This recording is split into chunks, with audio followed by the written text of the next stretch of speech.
There are already like a ton of super heavy hitters in the Marvel Cinematic Universe. You've got your pure strength players like the Hulk, who was the de facto strongest hero for a while, and Thor, who proved as of Infinity War that he was genuinely the mightiest Avenger. And there are the magic powerhouses like Doctor Strange, who was slick enough to trap Loki in an infinitely falling abyss for 30 full minutes, or those like the Scarlet Witch, whose true power is still fully untested, but has demonstrated she's on par with the strongest of Marvel's heroes. But despite the 20-movie long span of the Marvel Cinematic Universe, there are still countless Marvel comic heroes who have yet to make their way to the big screen. Sure, the Vision's pretty tough thanks to the Infinity Stone mounted in his head, but how does that compare to the solar-generated light manipulation wielded by the Sentry? And don't forget beings like One Above All and Death, and can literally reshape the universe as they see fit on a whim. Iron Man and Captain America have already set the standard for power of the Marvel Cinematic Universe, but these heroes are leagues above them in terms of power. In fact, we got 10 of them coming up right now, and we're pretty sure they're too strong for the MCU no matter how you try to adapt them. Before we start, make sure you follow us by clicking on that like button below the video to get more sweet content from Animated Times. Let's go. Number 10, Captain Universe. The Unipower might just be the most powerful force of the Marvel Universe. It has no wielder, no determined bearer, but instead bounces between individuals who need it. This means a host of characters have wielded the power and the name Captain Universe, including MCU mainstays like Spider-Man and the Hulk. Captain Universe's power is astonishing. First off is the incredible Univision, and the ability to manipulate all forms of matter and energy means they can just do whatever needs to be done to save the day. Captain Universe hasn't been seen in the comics since Secret Wars and may no longer exist, but an MCU version is far too powerful to capitalize on.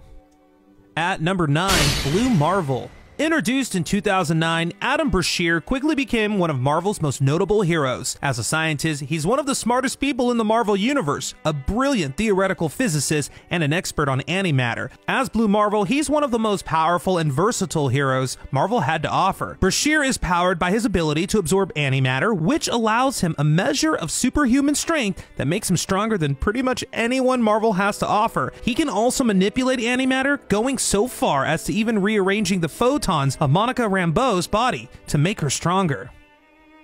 At number 8, Hyperion.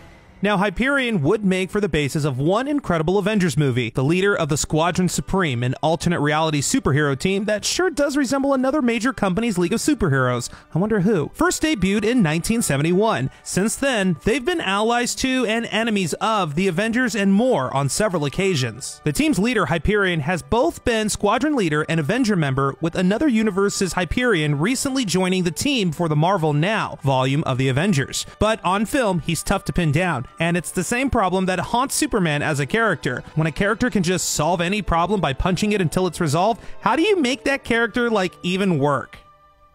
At number 7, the Sentry.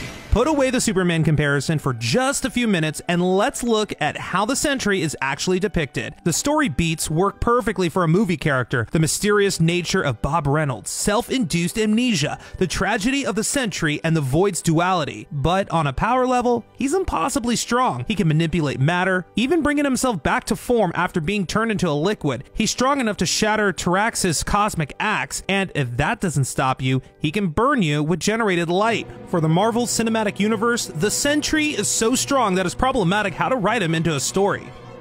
At number 6, Galactus the Lifebringer. Galactus has been an insatiable or voracious force of damage ever since he debuted in 1966 Fantastic Four, number 38. The hungering conqueror has had a rich and thorough history, present for many of Marvel's biggest events, but his most interesting change came about in 2015's installment of Ultimates. Forcing Galactus to go through the process that first created him once more, the Ultimates created Galactus the Lifebringer. No longer hounded by an insatiable hunger, Galactus had the ability to now recreate the worlds he had eaten. While the classic Galactus has had a place in the MCU, when the time is right, it's hard to imagine something as powerful as Lifebringer fitting in. At number 5, Molecule Man.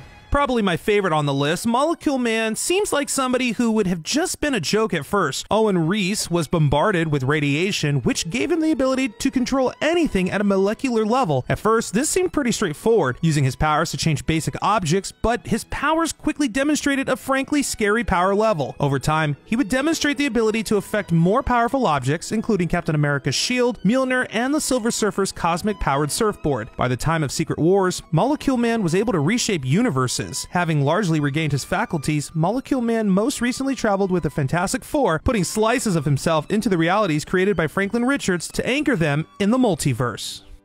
At number 4, Franklin Richards. The son of Mr. Fantastic and the Invisible Woman, Franklin Richards has long been one of the most quietly powerful characters of the Marvel Universe. Thanks to the radiation exposure his parents received their powers from, Franklin was born a mutant with reality warping powers that make Scarlet Witch look like an amateur. Franklin has demonstrated the ability to create universes on multiple occasions in the past, most notably Heroes Reborn, where he saved half of Marvel's heroes by shunting them to an alternate universe. Most recently, Franklin was able to team up with Molecule Man to recreate entire realities, rebuilding the multiverse following its destruction in 2015's Secret Wars. At number 3, The Beyonder. Maybe the Beyonder is an inevitability for the Marvel Universe. You can't deny the lasting impact of Marvel's superheroes' Secret Wars, a maxi series built to sell toys that created an entire generation of comic book fans and internet list writers. And while shows like the animated Spider-Man series of the 90s tried, you can't really do Secret Wars without the Beyonder. But the Beyonder encounters the same problems as many of the deities do when trying to adapt them. His powers are seemingly limitless, and the only thing restraining the Beyonder is their own whims. The Beyonder is able to manipulate reality on an impossible scale, even demonstrating more power than the likes of Eternity or the Living Tribunal. At number 2, the Living Tribunal. The Living Tribunal is an oddity of the multiverse, whereas there are other beings who exist in various forms across the multi-universes. There is only one Living Tribunal. Unlike others, the Living Tribunal has no true agenda and exists only to maintain the balance between the many magical forces that threaten the cosmos. The Living Tribunal has an all but incalculable power level and has been shown to be absolutely cutthroat. Though there are beings he pales in comparison to, such as the Brothers or the Beyonders, who would ultimately be the Tribunal's downfall, he has been shown capable of destroying planets on a whim in order to restore the balance of the multiverse. And at number 1, the one above all. In the world of the Marvel Universe, there are plenty of deities, but none are as awesomely powerful as the aptly named One Above All. You don't see One Above All that often in the Marvel Universe, but when he does appear, it's because things are about to go sideways in a big way. What is One Above All anyways? The most prevalent theory is that it's a tongue-in-cheek joke, an immortal figure representing the very Marvel Comics creator who designed these many characters. This wouldn't be the first time such a joke has happened in comics, with Jack Kirby meeting the Fantastic Four and Grant Morrison even meeting DC's Animal Man, but few have left the impression One Above All has. Well, there you have it. These are just some of the Marvel heroes who are too strong to be in the MCU. Who did we miss? Let us know in the comments below. If you haven't already liked our page, like and share our video. If you liked what you saw, check out more awesome content from Animated Times, and as always, thanks for watching.